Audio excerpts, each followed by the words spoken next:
Тамырлашкан коррупция билим берүү тармагына да жеткени коомчулукка маалым. Маселен, студенттер сессиясын тапшыра албай калса же билим алууга дилгирленбесе, акча берип окуусун бүтүргөнгө аракет жасашат. Бул андан ары көнүмүш адатка айланып, оңой олтоң баа алууга түртөт. Мындан улам саясаттануучулар жаштардын көз карашын, аң сезимин өзгөртүп, бир жарандын коррупцияга жол бериши бул бүткүл өлкөгө терс таасир этерин жеткириш керек деген пикирде. Коррупция деген бул чоң бир кылмыш.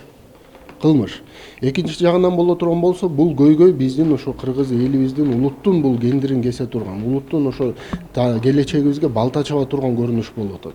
Ошондуктан бул күрөшкө бул бир гана президенттен эмес, ооба, президент башында турат. Президент өзү айтып атат, мен таза иштеп берейин деп.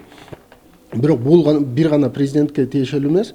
Ар бир жетекчи, ар бир министр, ар бир жаран өзүнүн жеринде, өзүнүн мекемесинде таза иш алып барыш керек. Эгерде келе турган болсо, студенттердин өзүнө да байланыштуу. Эгерде таза билим алам дей турган болсо, анда эгерде агай талап кылган күнү дагы өзү акча бербеш керек. Ошондой эле окумуштууларды электен өткөрүп, илимий даражаларды жана наамдарды ыйгарууда коррупциялык көрүнүштөргө жол берилип келгени коомчулукта талкуу жараткан эле. Улуттук аттестациялык комиссия илимий даражага ээ болом дегендерден түшкөн диссертациялык жана кандидаттык иштерди карап чыгып, сынынан өткөрөт. Сентябрь айында улуттук макамга ээ болгон мекеме бүгүнкү күндө ачык айкындуулукту камсыздоого аракет көрүп жатыптыр. Диссертациялык иштер эксперттерге аты жөнү, жактаганын аты жөнү, анан жетекчинин аттары берилбейт.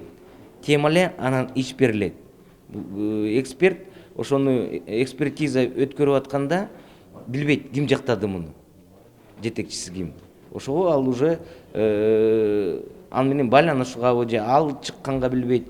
Эксперттер бизде орусча айтканда конфиденциальность деп бизге сөз талап коебуз. Кандай маселе силер карап атканыңар, силерден сырткары эч жакка чыкпаш керек.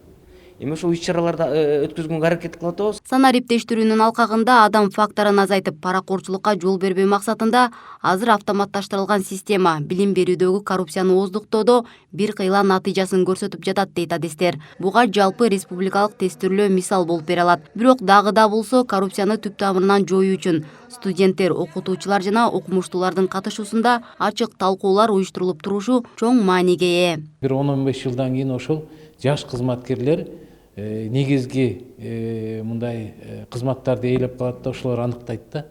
Эгер ошол жаш кызматкерлер могула коррупциялык себептерди жок кылса, анда биздин илимибиздин деңгээли жогорулап, алардын мен ойлойм экономикага, анан кийин социалдык турмушуна таасирлери күчөйт деп ойлойм да. Ушундай саамалык жыйналыштардан кийин мына жаш окумуштуулар бардыгыбыз бир муштумдай биригип, таза жана бир татыктуу коомду түзөбүз деген ишеничтебиз. Коррупцияга толугу менен бөгөт коебуз.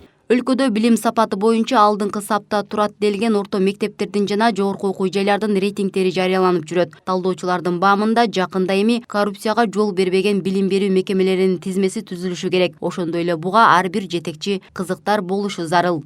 Мээрим Дүйшөналиева, Жантай Макенов, Пирамида.